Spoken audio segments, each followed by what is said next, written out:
Hello everyone, welcome to Grass Chemistry. Neha Shurbate here. Today we are going to learn about the nanochemistry and nanotechnology. There are different terms related with nanochemistry. So let us start. What is meant by nanochemistry? It is a combination of chemistry and nanoscience. Nano means small. So nanochemistry is associated with synthesis of building blocks which are dependent on size, surface, shape and defect properties. So next is um, what is nanoscience? So it is a study of phenomena and manipulation of material at atomic, molecular and macromolecular scales, which properties differ significantly from those at a larger scale. Then next is what is meant by nanotechnology. So nanotechnology is design, characterization, production and applications of structures, device and system by controlling the shape and size of nanometer scale. Why nano only? So, what is meant by nano? Nano means small. It is a Greek word which means dwarf. Dwarf means which is small in size, smaller in size, even smaller than the dwarf. So, the nanometer scale is defined as it is between 1 to 100 nanometer. 1 nanometer is 1 billionth of a meter, that is 1 nanometer equal to 10 to the power minus 9 meter. The material we see around us are bulk materials that possess macroscopic physical properties. Um, Next is what is nanomaterial? What is meant by nanomaterial? So, it is a material having structural component with at least one dimension in the nanometer scale, that is 1 to 100 nanometer. Nanometers are larger than the single atoms but smaller than the bacteria and cells. देखो different sizes होते हैं, different molecules के size होते हैं. तो nano material ये ऐसा material है जिसकी स्केल 1 नैनोमीटर से लेके 100 नैनोमीटर के अंदर रहेगी, but it is larger than a single atom but smaller than the bacterial cell. इतना स्मॉल इसका साइज रहेगा. So there are different dimensional nanos there are different dimensional scales. So nanostructured material may be large organic molecule, inorganic clusters, compounds and metallic और semiconductor particles. ये जो nano particles रहेंगे ये कैसे रह सकते हैं? ऑर्गेनिक भी रह सकते हैं, इनऑर्गेनिक भी रह सकते हैं, मेटालिक भी रह सकते हैं या फिर सेमीकंडक्टर पॉलीमर्स पार्टिकल्स ये रह सकते हैं. So zero dimensional nano structure जो रहेगा, नॉन स्ट्रक्चर्स जो नैनो स्ट्रक्चर जो रहेंगे वो नैनो पार्टिकल्स हम उसे कहेंगे. A zero dimensional structure is one in which all three dimensional are in a nano scale. जो भी उसके थ्री डायमेंशंस रहेंगे वो तीनों अगर नैनो स्केल में है तो उसे हम कहेंगे zero dimensional nano structure. Next is one dimensional nano structure, यानी जैसे नैनो वायर्स है और नैनो रॉड्स है, ये एक ही डायरेक्शन में रहेगा, उसका एक ही डायमेंशन रहेगा, so they are known as one dimensional nano structure. Next, it is one in which two dimensions are in nanoscale. Two dimensional structures like thin films जो रहेंगे उसे हम कहेंगे टू डायमेंशनल स्ट्रक्चर्स. सो ऐसे डिफरेंट नैनो स्केल्स होते हैं, like zero dimensional, one dimensional, two dimensionals, like this. Next is what is meant by nanochemistry. So nanochemistry means it is a combination of chemistry and nanoscience. It is deals with designing and synthesis of materials of nanoscale with different size and shape, structure and composition and their organization into functional architectures. So nanochemistry is used in chemical, physical material science as well as engineering, biological and medical applications. इसकी बहुत सारी applications है chemical materials में, physical materials में, engineering में, biological as well as medicals में. So अब next हमें देखना है कि क्या कैरेक्टरिस्टिक्स फीचर्स हैं नैनो पार्टिकल्स के. सो फर्स्ट है colour. So it is an optical property. Optical यानी जो हम देख सकते हैं उसे हम कहेंगे ऑप्टिकल प्रॉपर्टी. जैसे गोल्ड है, it is we know all कि गोल्ड जो है वो शाइनिंग येलो कलर का होता है. If you had only 100 gold atoms arrange in a cube, so वो आपको रेड कलर के दिखाई देंगे. देखो, कहने का मतलब ये है कि अगर आप ब्लॉक लेते हो या फिर बल्क मटेरियल लेते हो तो उसका कलर आपको डिफरेंट दिखाई देगा. जैसे गोल्ड है, गोल्ड का आप एक ब्लॉक लेते हो तो आपको येलो कलर का दिखाई देगा शाइनी. बट उसका आप पार्टिकल लेते हो, अगर सिंगल आप 100 एटम्स ही लेते हो गोल्ड के, तो आपको वो येलो कलर के नहीं दिखाई देंगे, वो आपको रेड कलर के दिखाई देंगे. सो next property is surface area. High surface area to volume ratio is a very important characteristics of nano particles. इसका हम एग्जांपल अगर देना चाहेंगे तो जैसे हमने दो मेडिसिन ली है, वो अगर हमने वाटर में डिज़ोल्व करने के लिए डाली, बट अलग अलग तरीके से. जैसे उसे अगर ज़्यादा सरफेस एरिया मिलेगा तो वो बहुत ज़्यादा जल्दी रिएक्ट होगा. Small particles react much faster because more surface area provides more number of reaction sites leading to more chemical reactivity. So उसकी कैटालिटिक प्रॉपर्टी वैसे ही बढ़ जाएगी. सो इसका सिंपल एग्जांपल मैं आपको देती हूँ. जैसे आपने 2 कंटेनर में पानी लिया है, 2 ग्लास में, उसमें आपने मान लो एक डिस्प्रिन की गोली डाल दी है, कंप्लीट डिस्प्रिन की गोली आपने उसमें ऐड कर दी. दूसरे कंटेनर में आपने डिस्प्रिन की गोली ऐड की है बट पूरी पाउडर्ड फॉर्म में. देखो, नैनो में स्मॉल, पहले जो आपने गोली ऐड की थी उसका साइज़ लार्ज था, उसको डिज़ोल्व होने में कम से कम 1 मिनट लगेगा. बट अगर आप वही गोली पाउडर्ड फॉर्म में अगर डालते हो तो क्या हो जाता है, जो उसका साइज़ है, उसका साइज़ हमने क्रश कर दिया तो वो स्मॉल पार्टिकल्स में डिवाइड हो गया, नैनो पार्टिकल्स हो गए उसके, तो वो ईजिली डिज़ोल्व हो गया. यानी अगर हम देखते हैं कि डिज़ोल्व होने की जो प्रॉपर्टी है वो ईजिली कौन सा हुआ, जो पाउडर्ड फॉर्म में था. तो क्या होता है, अगर हम सरफेस एरिया उसको ज़्यादा मिल रहा है तो उससे ज़्यादा उसकी रिएक्टिविटी इंक्रीज़ हो जाती है स्मॉलर पार्टिकल्स की. Next property is catalytic activity.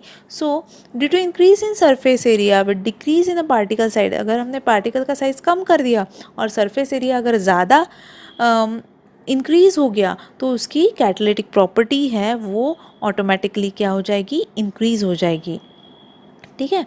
So nano particle जो कैटलिस्ट होते हैं वो हम इजीली सेपरेट भी कर सकते हैं और इजीली रिसाइकल भी कर सकते हैं. फॉर एग्जांपल, जो हाइड्रोजनेशन की रिएक्शन है उसमें हम प्लैटिनम या फिर पैलाडियम जो है ये मेटल के हम nano particles as a catalyst use करते हैं.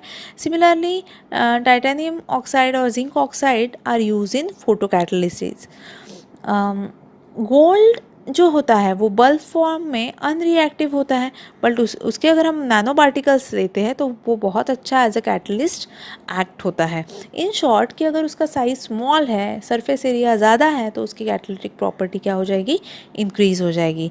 Next is thermal property. Thermal means related to temperature. तो इसमें हमें मेल्टिंग पॉइंट देखना है कि देखो सिंपल सी बात है, अगर मेल्टिंग पॉइंट जो नैनो मटेरियल का रहेगा वो चेंज होगा और वो उसके साइज़ के ऊपर डिपेंड होगा. जैसे सोडियम क्लस्टर है, उसके 1000 एटम्स हैं तो वो मेल्ट हो जाएगा 288 केल्विन पर. बट अगर उसके हमने नंबर ऑफ़ एटम्स इंक्रीज़ कर दिए तो ऑब्वियस है, जितने नंबर ऑफ़ एटम्स इंक्रीज़ हो गए उतना उसको मेल्ट होने में ज़्यादा टाइम लगेगा. सो उसका टेम्परेचर भी बढ़ जाएगा. So these are all the characteristic features of nano particle like colour, surface area, catalytic activity, thermal properties. Next हमें उसकी देखनी है मैकेनिकल प्रॉपर्टीज़. मैकेनिकल प्रॉपर्टीज़ में आएगा इलेक्ट्रिकल कंडक्टिविटी. जो नैनो साइज पार्टिकल्स होते हैं उसकी इलेक्ट्रिकल कंडक्टिविटी अगर हम देखते हैं तो वो चेंज होती है नैनो स्केल से. For example, carbon nano tube if you see, it can act as a conductor और सेमी कंडक्टर इन बिहेवियर. वो एज अ कंडक्टर भी आएगा और सेमी कंडक्टर भी एक्ट करेगा. So these are mechanical properties. Nanosites copper and palladium cluster with diameter in size range 5 to 7 nanometer can have hardness up to 500% greater than the bulk metal. ये difference होता है. So next इसमें 2 type का होता है, top to down. ठीक है, top down nano particles and bottom up. ऐसा 2 स्कीमेटिक इसका प्रिपरेशन दिया है नैनो पार्टिकल्स का. So there are 2 approaches to the synthesis of nano material. अगर हमें नैनो मटेरियल सिंथेसिस करना है तो हम 2 तरीके से इसको प्रिपेयर कर सकते हैं. कैसे?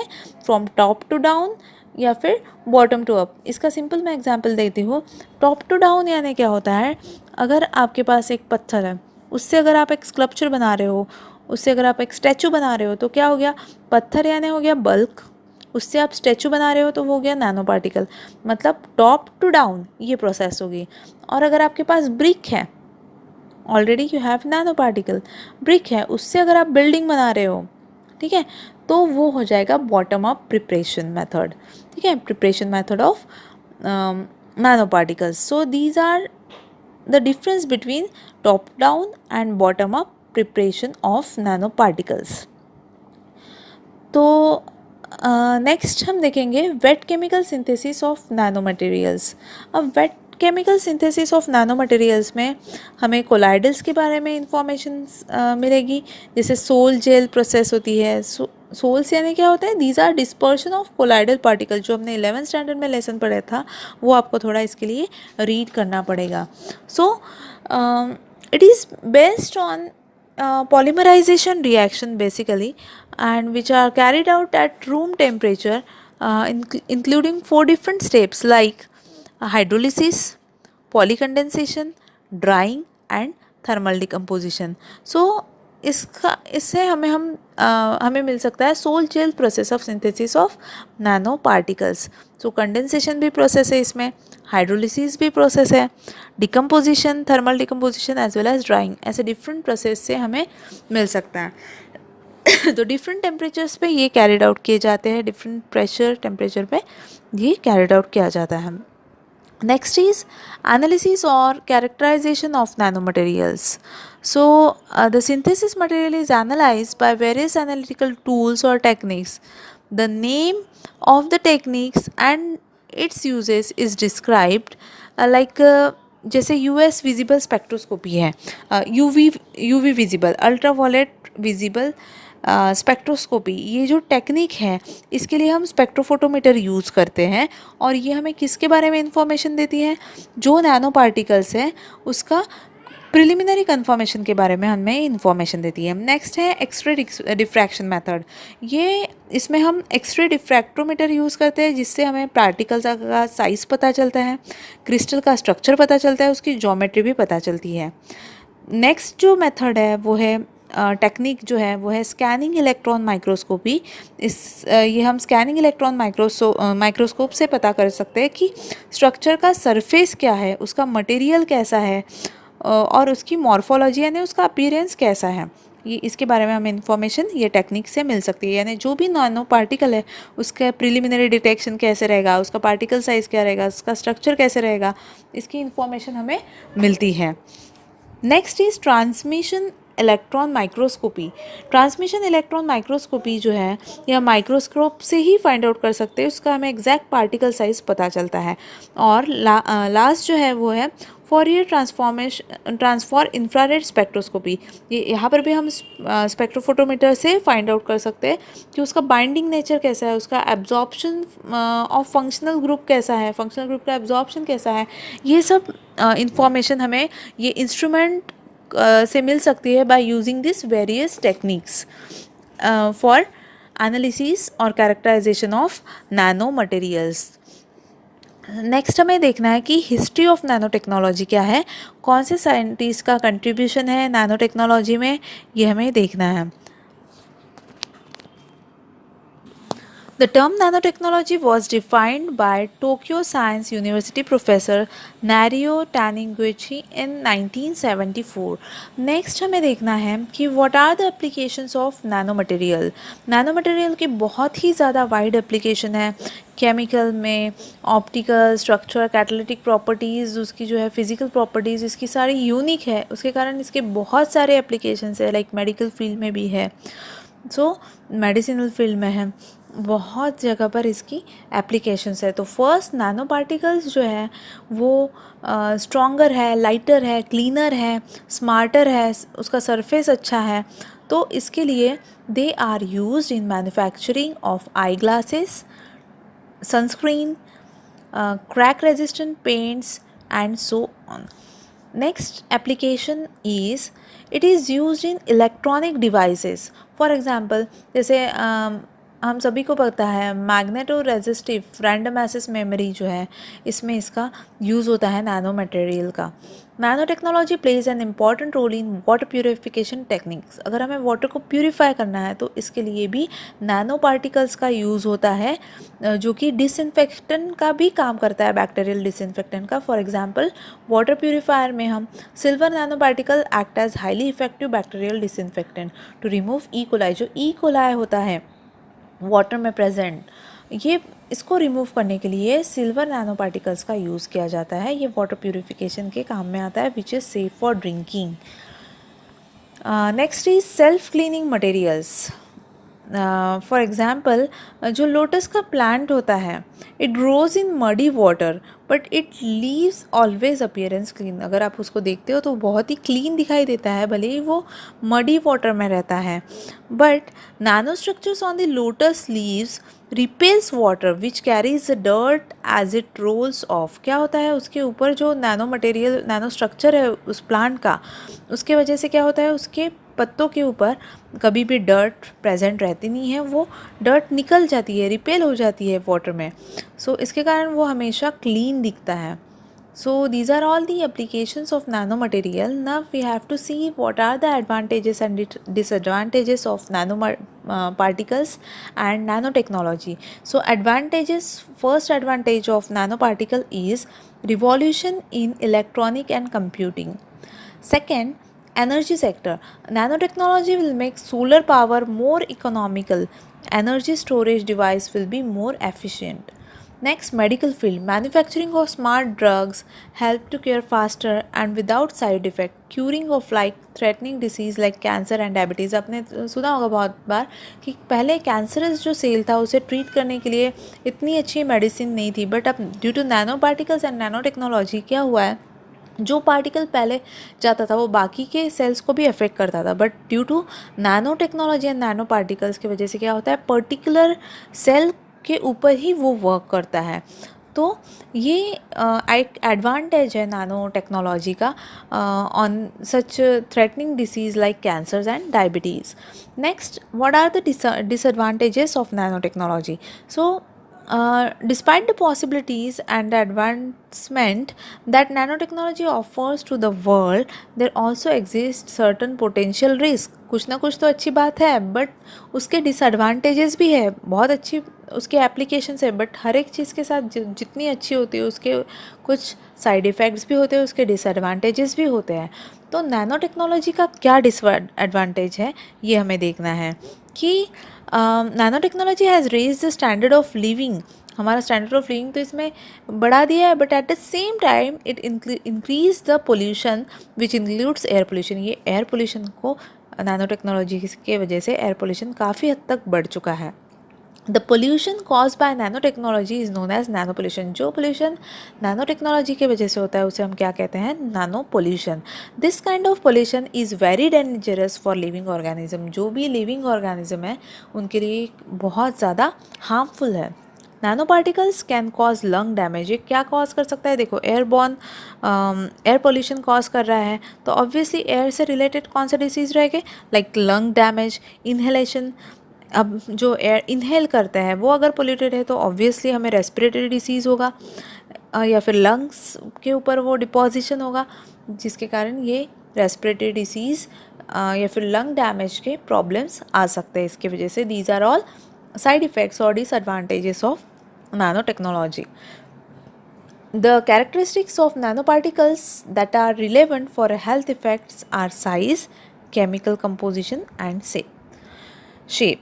So students, here this lesson is completed, and in this just ये लेसन के ऊपर आपको डेफिनेशन के ऊपर फोकस करना है, एज वेल एज़ जो मैंने आपको इंस्ट्रूमेंट के नाम बताए, जो इंस्ट्रूमेंट टेक्निक हम यूज़ करते हैं नैनो मटेरियल के बारे में इंफॉर्मेशन कलेक्ट करने के लिए, उसके बारे में आपको थोड़ा पढ़ना है। उसके बाद डेफिनेशन लाइक नैनो साइंस क्या है, नैनो टेक्नोलॉजी क्या है, नैनो मटेरियल मतलब क्या है, नैनो केमिस्ट्री मीन्स क्या है, ग्रीन केमिस्ट्री मीन्स क्या है, ये सब आपको पता होना चाहिए। उसके बाद कि कहाँ पर इसके एप्लीकेशंस क्या है ये आपको पता करना है। जैसे सोल जेल मेथड का प्रिपरेशन बताया था वो एक आपको इम्पॉर्टेंट इसमें देखना है। उसके बाद जो डिफरेंट साइंटिस्ट है जिनका कंट्रीब्यूशन है, that must be known to you. And जो हमने परसेंटेज का फॉर्मूला देखा था, परसेंट एटम इकोनॉमी का, ग्रीन केमिस्ट्री में, उसके जो 12 प्रिंसिपल्स है वो आपको पता करना है। सो ये सब चीज़ें आपको प्रिपेयर करके रखनी है। So all the best to all the students and do. So thank you.